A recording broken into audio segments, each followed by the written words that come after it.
Olá, amigos, amigas, sejam muito bem-vindos e bem-vindas ao nosso canal Doutor Cérebro. E hoje nós vamos continuar falando sobre o transtorno de déficit de atenção e hiperatividade. Em particular, eu quero conversar com vocês sobre um problema muito grave que afeta a vida das pessoas que têm TDAH, que são as crenças limitantes.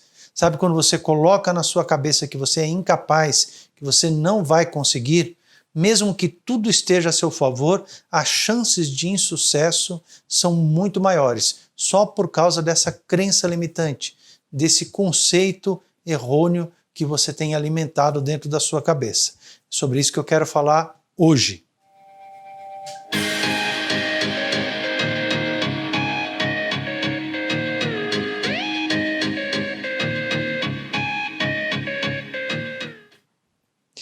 Muito bem. Nosso tema é déficit de atenção e hiperatividade, que é um dos 3 temas que nós escolhemos para abordar mais diretamente esse ano. Para quem não me conhece, meu nome é Roger Soares, eu sou médico neurologista, trabalho com neurologia cognitiva e comportamental aqui em São Paulo. Se você quiser conhecer um pouco mais do nosso trabalho, entra no nosso site doutorcerebro.com.br e lá você vai encontrar vários artigos sobre TDAH, Alzheimer, enxaqueca, esclerose múltipla, epilepsia, AVC, tem um monte de assunto bem legal e tudo escrito de uma maneira para que os leigos possam entender, sempre preservando a sacralidade, por assim dizer, da ciência, ou seja, a gente só conversa, só fala daquilo que tem alguma evidência científica para dar respaldo. Então, hoje nós estamos falando aqui sobre TDAH, transtorno de déficit de atenção e hiperatividade, e é sobre as crenças limitantes no TDAH que nós vamos falar nesse momento. Então, já aqui iniciando o nosso pequeno PowerPoint, a nossa apresentação, vamos falar sobre as crenças limitantes no déficit de atenção e hiperatividade. E eu escolhi já essa imagem inicial para mostrar uma pessoa, uma moça, se sentindo fechada e sem saber o que fazer dentro de uma caixa. Mas qual é a existência dessa caixa? Ao que tudo indica, essa caixa foi criada por ela mesma, ela é fruto da imaginação. Ela acredita que ela está fechada dentro de uma caixa, que ela está limitada por essa caixa e ela não consegue pensar fora da caixinha. E isso é um problema quando a gente introjeta, quando a gente alberga dentro de nós crenças que são negativas ao nosso próprio respeito, isso acaba afetando a maneira como a gente vê o mundo, como a gente enxerga nós mesmos. Só para lembrar, o transtorno de déficit de atenção e hiperatividade, ele é um problema do neurodesenvolvimento, um problema do desenvolvimento do cérebro. As funções cerebrais, cognitivas e comportamentais têm um certo atraso ou uma deficiência de desenvolvimento em quem tem TDAH. E é a patologia mais frequente entre as crianças. Acontece entre 7 a 8% das crianças escolares. Nossa, mas eu não vejo tanta gente assim com diagnóstico de TDAH? Exato. Não tem diagnóstico, que não significa que não tenha o problema.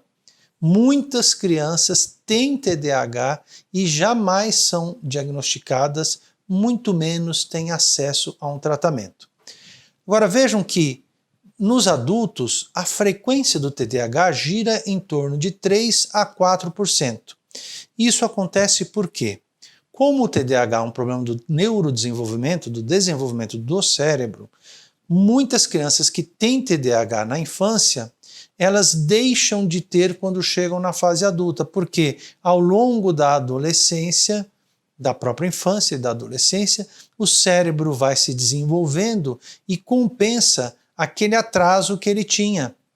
Então, as capacidades de atenção, de concentração, que são diminuídas em quem tem TDAH, melhor dizendo, isso pode ir melhorando ao longo do tempo, em geral melhora para todo mundo, mas pode chegar a ser inexistente ou desaparecer em até 50% dos casos, de modo que apenas 3 a 4% dos adultos têm TDAH.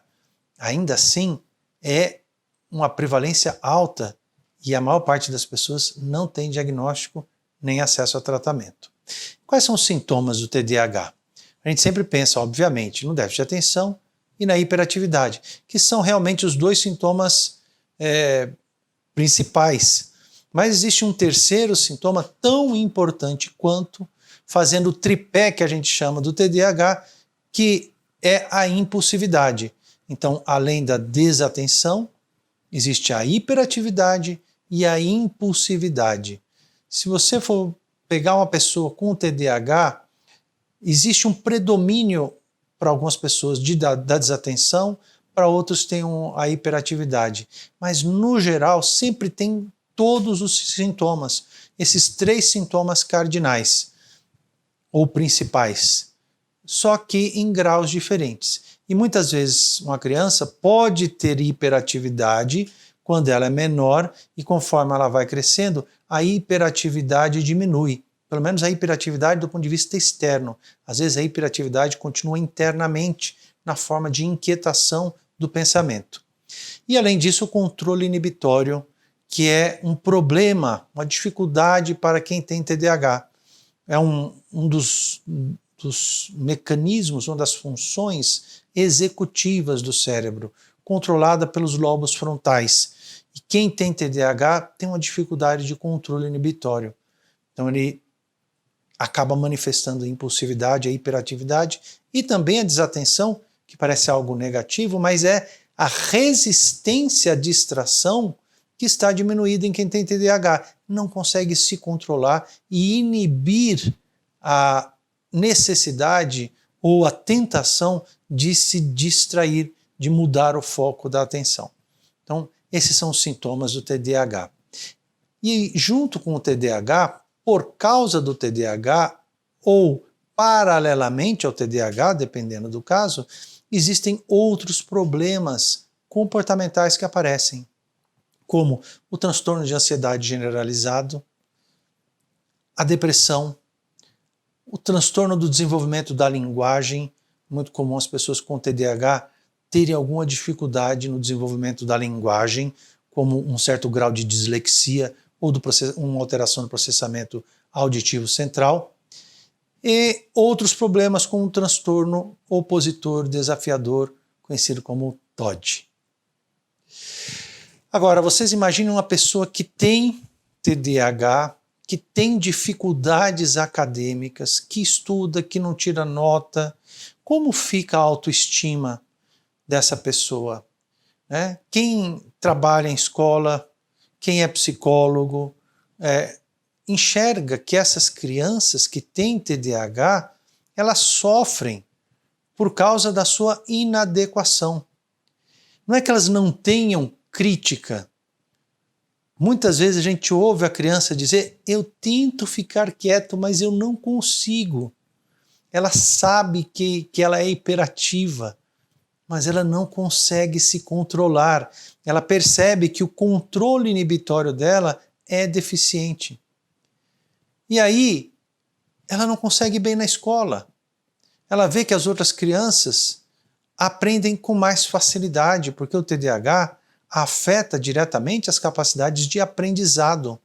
E com isso, a autoestima dessa criança vai diminuindo e vai fazê-la se tornar um adolescente também com baixa autoestima.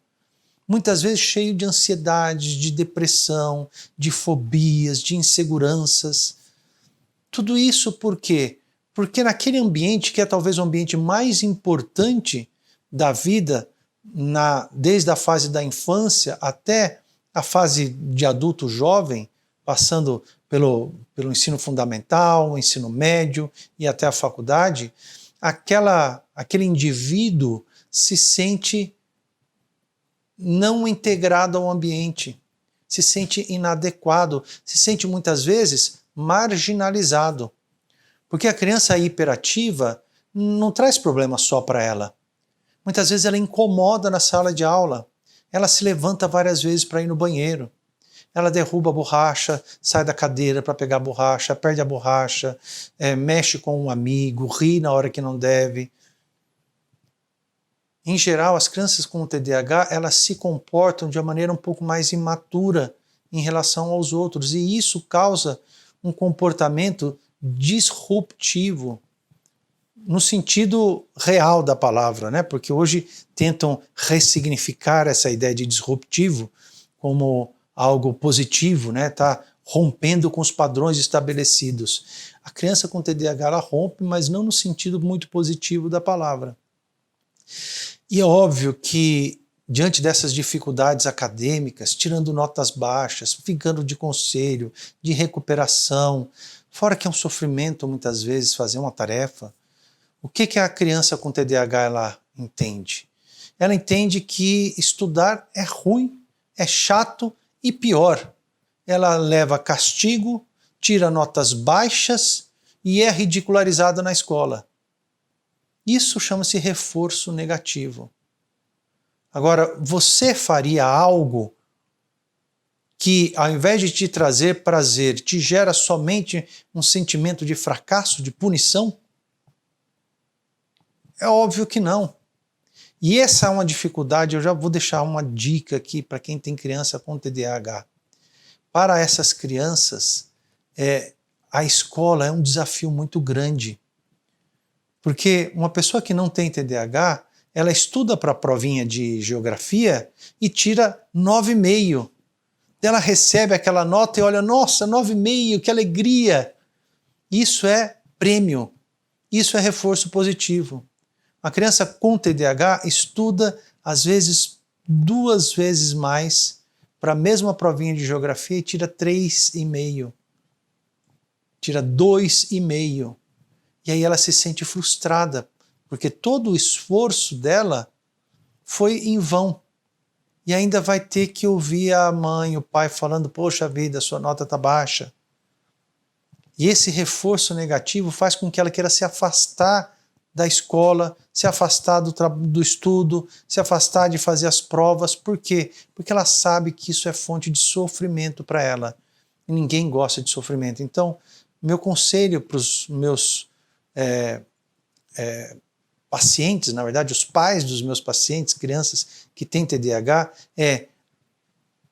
associe algum tipo de premiação para as atividades escolares que não seja puramente a nota.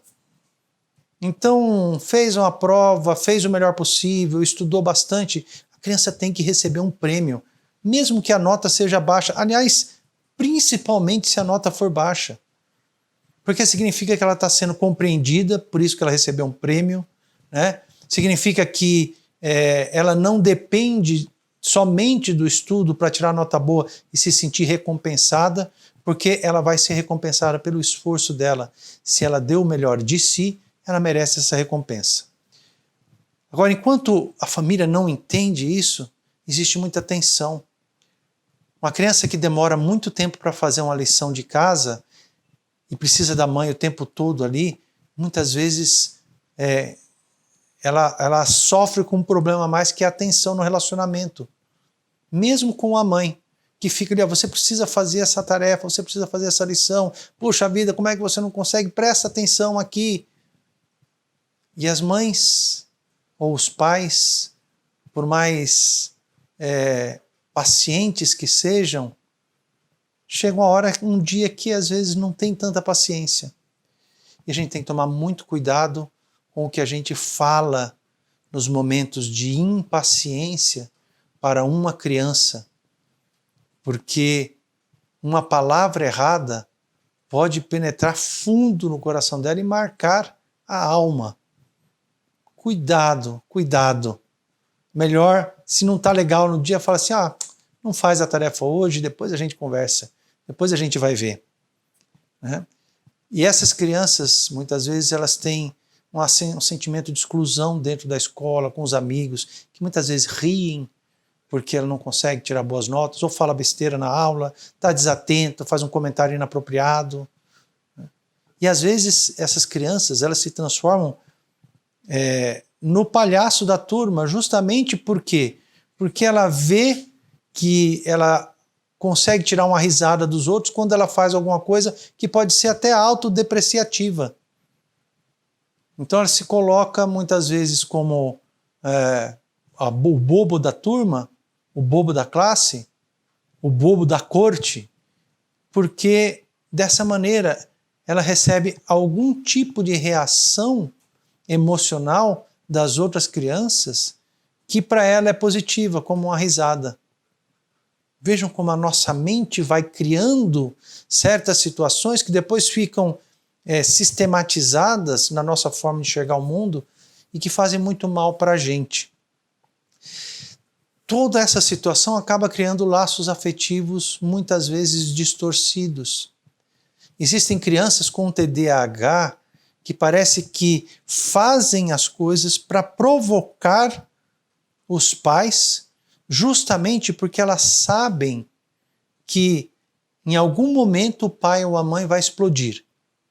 E quando o pai ou a mãe explodem, é um momento de catarse, porque o pai grita, a mãe chora, e aí a criança tem a oportunidade, às vezes, de botar para fora tudo aquilo que ela está pensando num acesso de raiva, num acesso de choro, que acaba sendo um momento de alívio.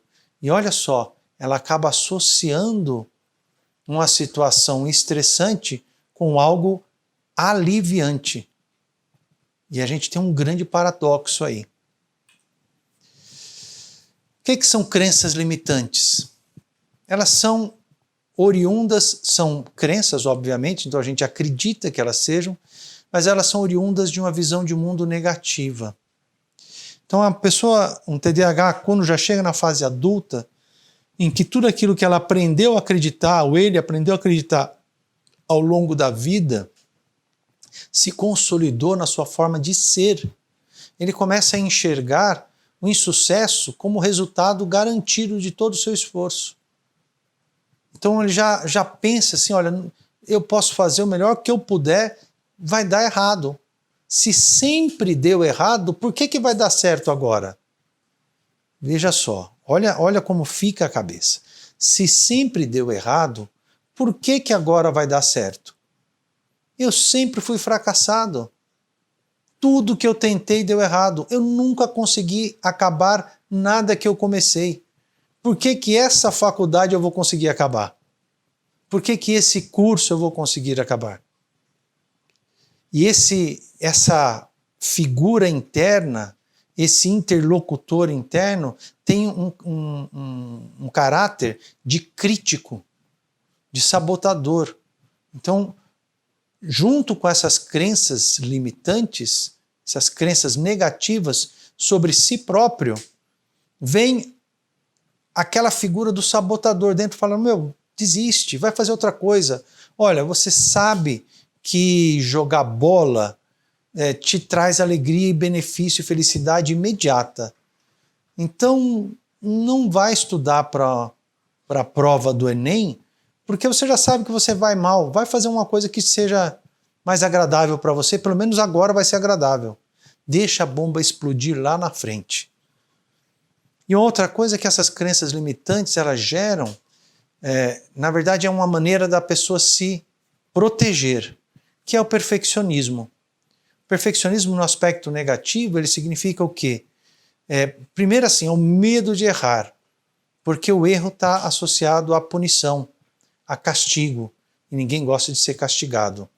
E o perfeccionismo é esse medo de errar levado ao cúmulo, porque a pessoa que com TDAH, com crenças limitantes, que desenvolve um perfeccionismo exacerbado, ela deixa de tentar fazer as coisas pela possibilidade, por mais remota que seja, delas não darem certo, delas darem errado.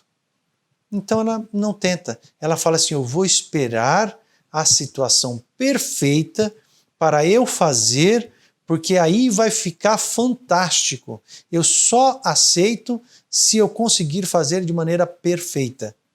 E aí ela nunca faz, porque as condições para a perfeição não existem.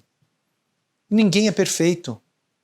Mas essa é uma maneira que ela acaba se fechando nela e evitando se expor ao risco de acertar ou errar. Porque ela não pensa que ela está se expondo também ao risco de acertar. Ela pensa que ela está se expondo ao risco de errar. Então, como é que a gente pode identificar essas crenças limitantes na gente? Primeiro, uma conversa interna pessimista. Você perceber que você está conversando com você mesmo de uma maneira muito pessimista, você fala, opa, isso é crença limitante. Será que isso existe mesmo? De quem é essa voz que eu estou ouvindo? Será que sou eu mesmo? Será que é o mundo mesmo que é assim tão difícil? Outra maneira são as conclusões apressadas. Você olha e já fala, isso aí não vai dar certo. Esse não vai dar certo, como uma conclusão precipitada, você já está antecipando um resultado que você não sabe se vai ser daquela maneira. Às vezes você nem parou para avaliar a situação, para tentar estimar o risco real das coisas. Fica atento. Conclusão precipitada, conclusão apressada são sinais de crenças limitantes. Hábitos de fala autodepreciativos. Aquela pessoa que está sempre se colocando para baixo. Sempre fala que ela não dá certo. Eu sou desatenta mesmo. Eu sou meio burrinha. Eu não nasci para o estudo. Não nem adianta eu tentar porque essa não é a minha praia. Esse hábito de fala autodepreciativo acaba sendo um sinal dessas crenças limitantes e reforçam também as mesmas. E por fim, outra coisa que você deve ficar atento ou atenta é na incorporação do pensamento dos outros. Porque às vezes as pessoas podem não ter tato e te falarem coisas que é julgamento delas. Ou, imagine, o pai ou a mãe que seja crítico, ou um irmão mais velho, uma irmã mais velha, um colega de escola, um professor. Imagina se alguém, em qualquer uma dessas situações, chega para a criança e fala, você é burro, você é burra, você é um estúpido. Imagina o que acontece, como é que uma palavra dessa entra dentro da pessoa e muitas vezes aquilo lá fica gravado de maneira tão indelével na mente que ela começa a repetir como se fosse pensamento dela própria. A pessoa começa a repetir para ela mesma, você é burro, você é uma estúpida. E ela está incorporando, na verdade, o pensamento dos outros a respeito dela. Ela está deixando de enxergar tudo aquilo de bom que ela traz dentro dela, porque alguém colocou sobre ela um estigma. Como é que a gente pode lidar com isso? Tratando o TDAH, diagnosticando o transtorno de déficit de atenção e hiperatividade. E sobre o TDAH, é uma coisa fantástica, né? Porque só de você saber que você tem TDAH, receber um diagnóstico, poder estudar o problema, identificar os sintomas, só por isso já existe como uma sensação de revelação, uma epifania. Porque o indivíduo que tem TDAH e não sabe que tem TDAH, ele está carregando um peso enorme sobre as costas dele que ele não sabe que existe. E aí, de repente, recebe esse diagnóstico e começa a se enxergar e se entender e fala assim, puxa vida, bate tudo comigo. Olha só como eu faço isso, eu faço isso. Isso acontece comigo desde sempre. Quanto que eu sofri por causa disso? Ele passa a entender que isso não é um produto da imaginação e não é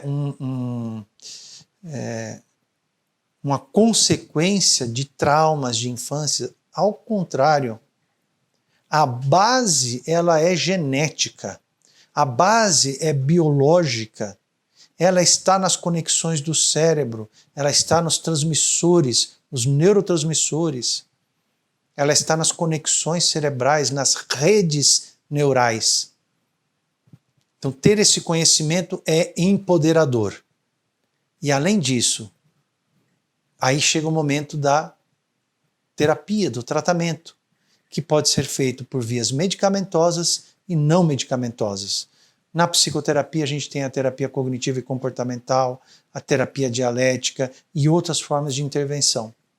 E os medicamentos, eles ajudam na maior parte dos casos. Em 80% dos casos, o medicamento diminui os sintomas. Agora veja bem, um indivíduo que tem TDAH, que demore 2 horas para ler um texto, ele não consegue dar conta de todo o trabalho que ele tem no escritório, porque ele demora mais, ele comete erros por falta de cuidado, ele tem que revisar mais vezes um e-mail que ele escreveu. Se ele conseguir, graças ao medicamento, ter mais atenção, mais concentração, mais resistência à distração, o que vai acontecer? Ele vai aumentar em eficiência. Ele vai conseguir fazer as mesmas tarefas que ele tinha para fazer, só que num tempo menor, com uma qualidade maior, e vai poder cumprir os seus prazos, vai deixar de postergar as coisas, procrastinar. Por quê? Porque ele vai entrar num ciclo de espiral para cima, um ciclo virtuoso. À medida que ele faz e vê que ele está conseguindo fazer, e está entregando, e está indo bem, ele começa a aumentar a confiança sobre si próprio. E aí, ele entendendo que ele é capaz, ele pode começar a assumir riscos. Ele pode começar a se permitir dar certo. Vai deixar de evitar o risco de dar certo.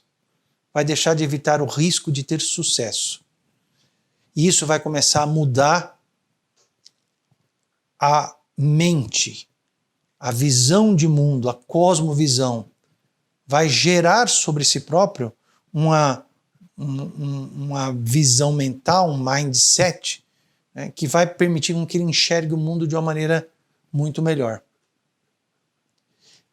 Pensem como uma frase é importante. Yes, we can. Com essa frase, o Barack Obama fez os Estados Unidos inteiros acreditarem que era possível. Mas não são os Estados Unidos da América, são as pessoas que vivem nos Estados Unidos da América. Aliás, eu acho que até pessoas de outros países falaram, puxa vida, acho que eles vão conseguir. Porque eles têm essa confiança em si próprios. Yes, we can significa eu não tenho crenças limitantes. Então, se você tem TDAH, você tem a oportunidade de se tratar, você tem a oportunidade de dominar o problema e se libertar desses elos dessa corrente, desse aprisionamento, daquela caixinha que as crenças limitantes te colocam. E aí a gente pode alcançar os nossos potenciais. Porque todo mundo tem seus potenciais. Ninguém é igual. Uma pessoa não é igual à outra. Uma pessoa é diferente da outra. As pessoas com TDAH, elas podem ser muito úteis dentro de uma empresa pelas suas próprias características peculiares, de explorar todas as possibilidades de uma situação, de terem soluções inovadoras. Acho que muitas startups têm pessoas com TDAH que não conseguem trabalhar num horário fixo, que trabalha de madrugada, que joga videogame durante o dia, que joga sinuca na empresa, pinball no Google, mas que faz as coisas com uma criatividade que outras pessoas que são mais metódicas não conseguem fazer.